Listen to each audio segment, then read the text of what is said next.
Good evening. It's great to have you with us. I'm Mario Selka. And we now know who operated those drones in Paris that raised security concerns. They were operated by 3 Al Jazeera journalists who were arrested on Wednesday afternoon after police saw a drone flying in the Bois de Boulogne woods in western Paris. The journalists can be held for a maximum of 24 hours under French law.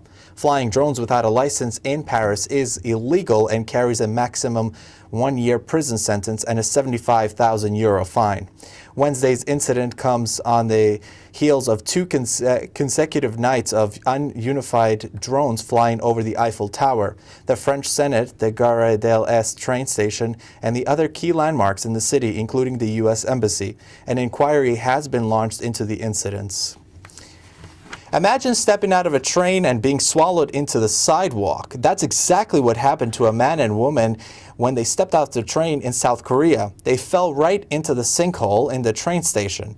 Some tense moments as CCTV footage shows what happened during the incident. As the man and woman got off the train, a patch of tiles in the station can be seen looking slightly out of place compared to the rest of the floor. As both the man and woman stepped out onto the patch, the section of the floor gives and they both fall in. Another man and woman look on in shock after narrowly avoiding the fall. According to online reports, the man and woman sustained injuries from their falls. Unbelievable images coming out of there. And now, a FIFA task force has recommended that the 2022 World Cup in Qatar should be played between late November and late December, settling football's world governing body on a collision course with the major European leagues. Minutes and all the discussion that has been discussed today will be put on the table at the Exco in the meeting next month. But as I said, European clubs had called for the tournament to be staged in May and June to reduce the impact on their playing schedules, but that was ruled out due to high summer temperatures in Qatar. The recommendations will be taken into FIFA's executive committee meeting in Zurich on March 19th for a final decision on the dates. The task force, which held its final meeting in Doha on Tuesday, also said that the tournament should be shorter than the current 32-day schedule, with a final potentially being played as late as December 23rd. Unbelievable. And a 10-year-old girl from Texas is letting law enforcement across the country know that they matter through letters she wrote. Take a look at this. Savannah Solis spent her Christmas break writing hundreds of thank you cards to police in New York and across Texas. She delivered many in person across East Texas to Houston, up to Dallas, now Austin. Her message is simple and straight from the heart. To my heroes, I want to say don't stop. Please don't give up. Many do not care or appreciate the sacrifices that you make every day, but I do. Many are standing with me today to let you know that you matter.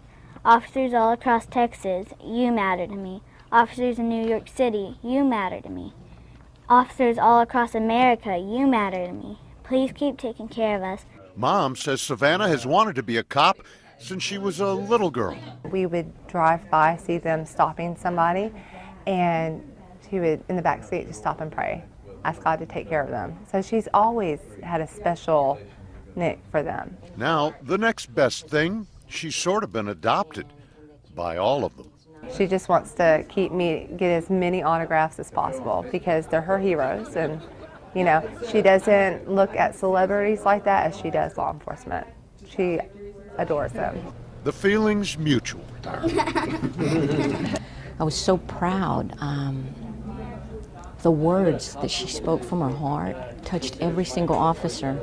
I noticed everybody was trying to blink back the tears, and that's what it's about. She's an old soul. She knows the right thing to do, the right thing to say, and I don't even know if she realizes the impact of her words to these officers and to this department. She knows. They always gave me a hug, or they either said thank you, and I said, you're welcome. That's incredible. We'll be right back. The Deer Hunter has been active for over a decade. There's a reason they call this blacklister the Deer Hunter. But that won't be what shocks them. You haven't found your man because he's a woman.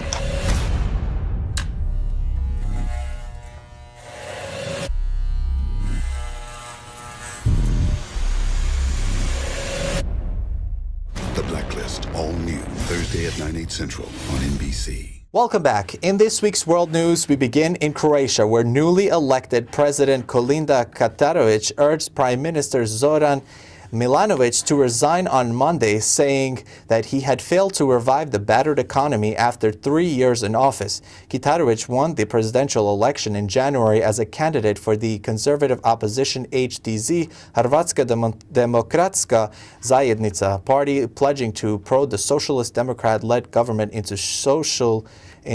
into doing more for the economy, which has been in recession since 2009.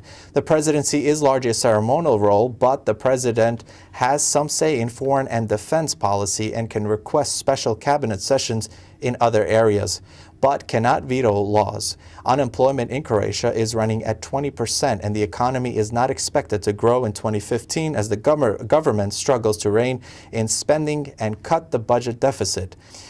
And the second time that German Chancellor Angela Merkel shifted her focus to the global agenda during a private 40-minute meeting with Pope Francis on Saturday, February 21st. According to Vatican statement, the pontiff and German leader engaged in cordial discussion covering a range of topics of international nature, in particular the struggling against hunger and poverty. Child vaccination and global warming were also said to have been considered. Topics expected to be discussed in June 2015 when Merkel hosts the G7 summit in Bavaria. Gifts were exchanged. The Pope received a batch CD and a donation for refugee children.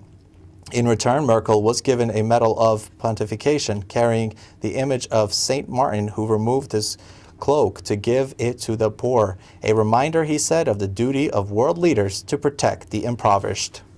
And that will do it for this week's World News Update. I'm Mario Salka. We thank you very much for watching, and we hope you'll be back here next week.